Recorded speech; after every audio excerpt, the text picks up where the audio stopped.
안녕하세요. 항상 1% 부족한 듯 정치 이야기를 전해드리는 정치타파입니다. 자, 오늘은 10여일간 두문분출하며 페이스북, 트위터에 아무런 메시지도 남기지 않아 많은 궁금증이 증폭되었던 이재명 지사의 침묵. 자, 그 침묵을 깨고 나오신 이유와 차기 법사위원장을 놓고 조중동이 나서기 시작했는데요. 자, 민주당의 정청래 의원이 혹시나 법사위원장이 될까봐 그 방해를 하고자 기사가 나오고 있습니다. 그 건에 대해 말씀드리고요. 자, 그리고 과태료 7,800만원 안 내던 버스회사 사장이 양손에 돈 들고 찾아온 이유를 말씀드리겠습니다. 자, 이야기가 조금은 지루하실 수 있습니다. 그런데 끝까지 시청 부탁드리고요. 구독, 좋아요, 알람 설정은 정치타파에게 큰 힘이 되고 있습니다. 꾹 눌러주세요. 과태료 7,800만원 많기도 합니다. 7,800만원 따박따박 모아놨나봐요, 이 사람. 자, 그 돈을 안 내던 버스회사 사장이 돈 들고 찾아온 이유에 대해 자, 이게 무슨 일인지 한번 말씀해 드리겠습니다. 약 100대의 버스를 보유한 경기도 A시의 한 버스회사는 매년 정부 등으로부터 20억 원의 보조금을 받아왔습니다. 하지만 이 회사는 과태료를 내지 않는 회사로 악명을 떨치고 있었고요. 2018년부터 3년간 무정차와 승차 거부 등으로 550여 건의 과태료를 부과했지만 한 푼도 내지 않았습니다. A시에서 독촉하면 대표가 자리에 없다, 경기가 좋지 않아서 돈이 없다며 회피를 했다고 합니다. 시청 직원이 찾아가도 만나주지 않고 전화도 받지 않았고, 자, 이에 A씨는 지난 1월 말 운수회사 업체 대표에게 과태료를 내지 않으면 유치장이나 구치소에 감금하겠다는 내용의 감치 예고를 했습니다. 자, 그러자 연락이 닿지 않던 대표는 즉시 9월까지 과태료 7,800만 원을 전액 납부하겠다고 연락을 자발적으로 해왔다고 하는데요. 자, 그러면 어떻게 이런 일이 가능했을까요? 어떻게? 자, 바로 경기도가 있었습니다. 자, 경기도가 고질적이고 상습적인 체납자에게 과태료 납부 의사를 밝히지 않은 5명에 대해 거주지역 검찰에 감치 신청을 했다고 합니다. 자, 법원이 이를 받아들이면서 이들은 최대 30일 동안, 대표가 30일 동안 유치장 구치소에 감금될 수 있다고 말을 하자 과태료를 내겠다고 하였다고 하는데요. 참 이 사람들, 이분들 나쁜 사람들입니다. 돈이 있는데도, 능력이 있는데도, 또 다른 사람들은, 다른 어떤 사람은 정부 지원금까지 받고 있는데도 안 내고 버티면 된다는 식으로 일관을 했다는 사실.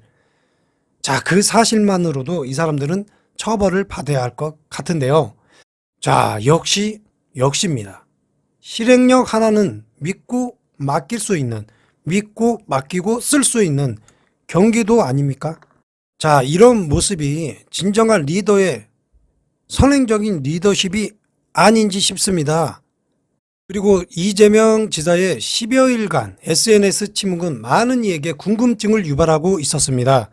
그동안 성남시장 시절부터 공직선거법 재판을 받는 과정까지도 SNS에 본인의 정치적 의사, 자, 억울한 사항, 또 국민에게 알릴 사항 등등을 전달 창구로 이용을 하였는데, 자, 무슨 이유로 침묵을 하는 걸까라는 이런 말들이 자, 정치타파도 많이 궁금을 하였습니다.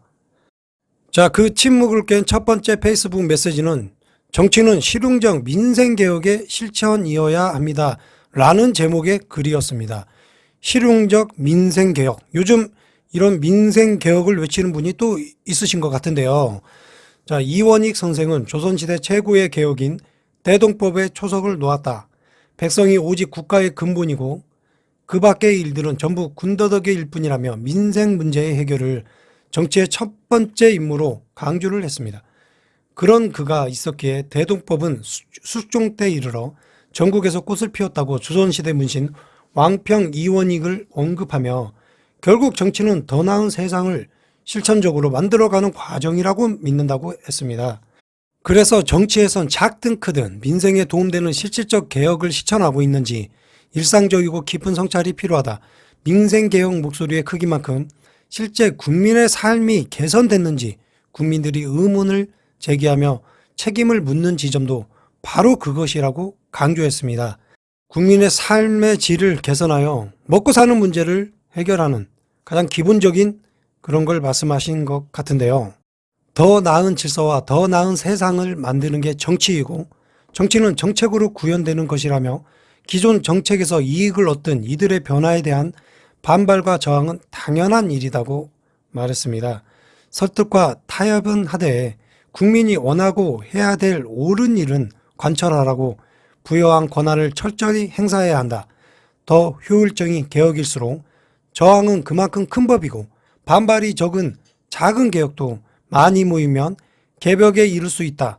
변화는 할 수 있는 작은 것에서 시작된다고 역설을 하였습니다.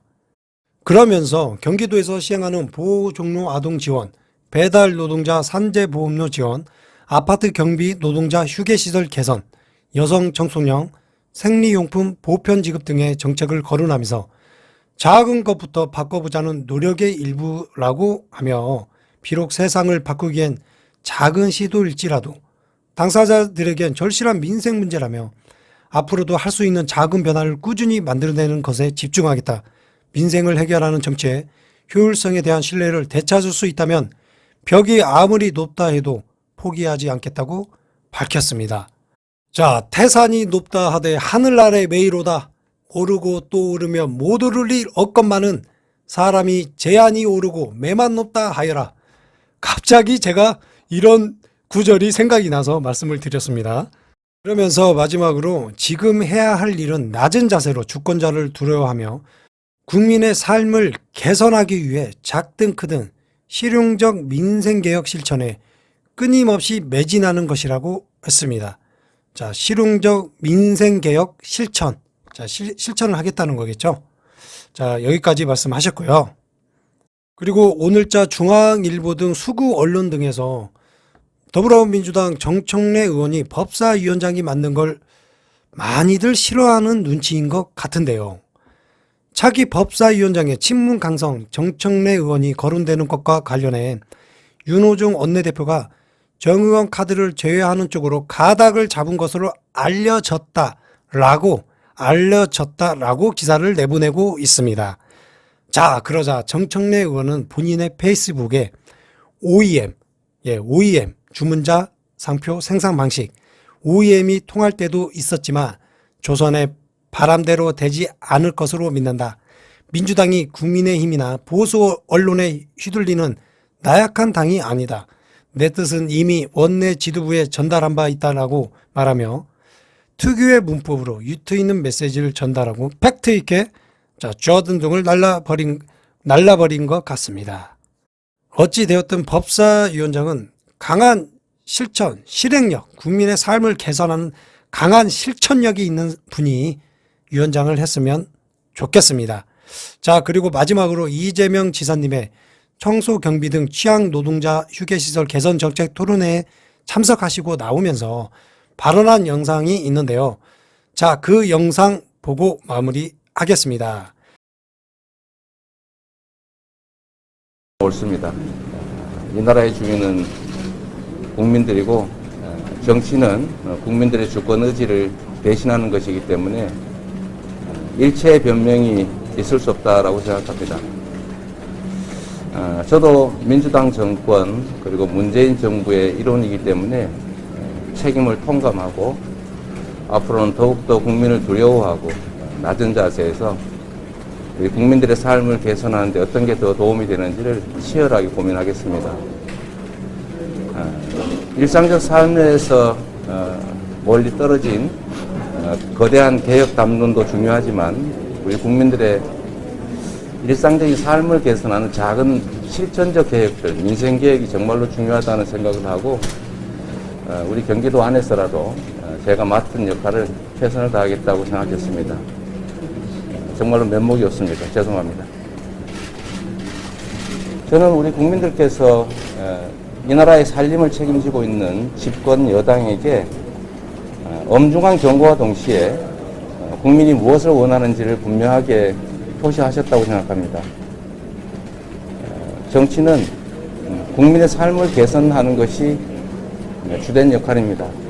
공동체를 지키고 질서를 유지하고 거기에 더해서 민생을 살피는, 민생의 핵심은 경제적 여건을 더 낫게 만드는 것이겠습니다. 그런데 우리가 과연 국민들의 일상적인 삶을 개선하기 위해서 구체적으로 세밀하게 현장 속에서 얼만큼 큰 성과를 냈느냐 하는 점에 대해서는 우리 국민들께서 평가하셨다고 생각합니다. 앞으로 지금 남아있는 모든 역량을 총동원해서 우리 국민들의 삶이 과거보다 더 고통스럽지 않도록 티끌만큼이라도 더 나아질 수 있도록 작은 개혁 성과들을 끊임없이 만들어내는 노력을 해야 우리 국민들께서 내가 뽑은 일꾼들이, 내가 일을 맡긴 사람들이 정말로 우리를 위해서 일하고 있구나라고 느낄 것입니다. 그게 저는 우리 민주당이 다시 국민들에게 인정받는, 그리고 신뢰받는 길이라고 생각합니다. 아까 말씀드린 내용인데요. 국민들의 삶 속에 현장에 천착해야 된다고 생각합니다. 오늘 토론회 주제도 보면 우리 여의도 계신 분들 입장에서는 어쩌면 사소한 지역적인 일일 수도 있습니다. 그러나 거대한 개혁 과제는 거대한 저항과 반발, 갈등을 수반할 수밖에 없고 또 성과를 내기도 쉽지 않기 때문에 주어진 고난의 범위 내에서 할 수 있는 작지만 우리 국민들의 삶에 관계 있는 참으로 많은 일들을 정말로 여러 영역에서 많이 해낼 수 있습니다.